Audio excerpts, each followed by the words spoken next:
Welcome back to another video, and today we're going to be talking about stretching. So, everyone stretches, but a lot of people don't really know when they should stretch or how effective it actually is. So today we're going to be talking about different types of stretches, how effective it should be, when it should be done, stuff like that, and another study, I believe. So, let's get into it, guys. Stretching is a common activity used by athletes, older adults, rehabilitation patients, and anyone pretty much that does fitness that you're usually going to find them stretching.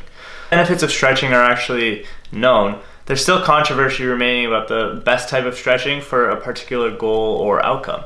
So the purpose of this clinical commentary is to discuss the current concepts of muscle stretching interventions and summarize the evidence related to stretching as used in both exercise and rehabilitation. The main reason why we need to stretch is to increase the range of motion in our synovial joints. So some examples of our synovial joints are your knee, shoulder, elbow, and wrist. So pretty much all the places that you're going to need when you're doing exercises, compound movements, anything. You're doing bench press, squats, you're using your knees, your shoulders, your wrists. So all these joints need to have their range of motion increased, and we do this by stretching. See, there are many different factors and reasons for reduced range of motion, only one of them which is muscular tightness.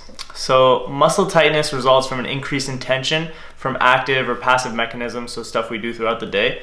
So passively, muscles can become shortened through postural adaptation or scarring. So people who are sitting at a desk, which I see a lot with my clients, if you're sitting at a desk all day like this, hunched in front of your computer, your hips are going to get tight, your core is going to be really tight. So we need to do a lot of stretching throughout the day, okay? Actively, muscles can become shorter due to spasms or contractions. So this is stuff that happens like during workouts or can happen anytime that you're using your muscles. So regardless of the cause, tightness is what limits our range of motion and may create muscle imbalances. Stretching generally focuses on increasing the length of a muscle. So in essence, you're increasing the distance between a muscle's origin and insertion.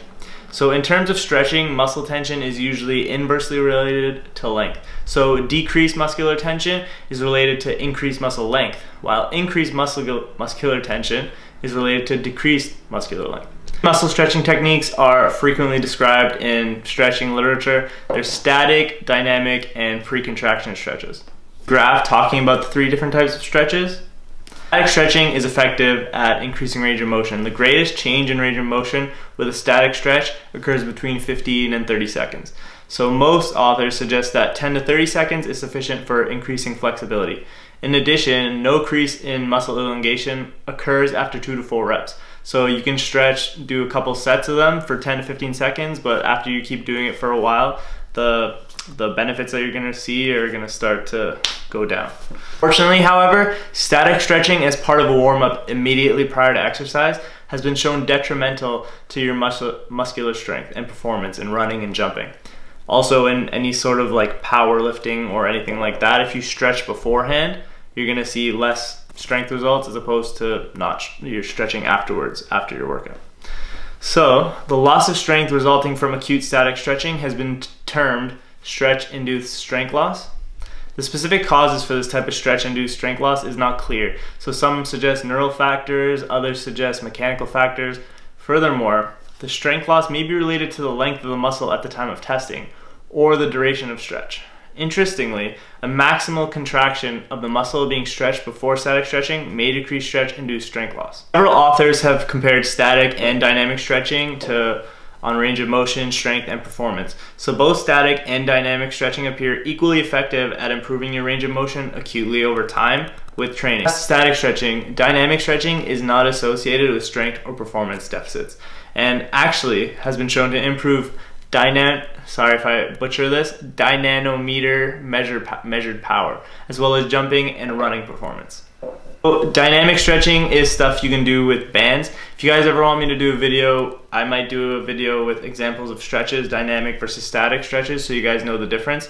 So dynamic is usually stuff you can do with bands, it's really quick. Static is usually you hold a preferred position for 10 to 15 seconds, as I said before.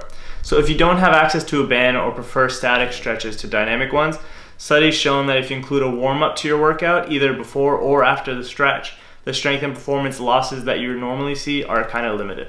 So in conclusion, you can do any of the types of stretching that you want. If you feel like dynamic is the way to go, you can do dynamic. If you want to do static stretching, you can do static.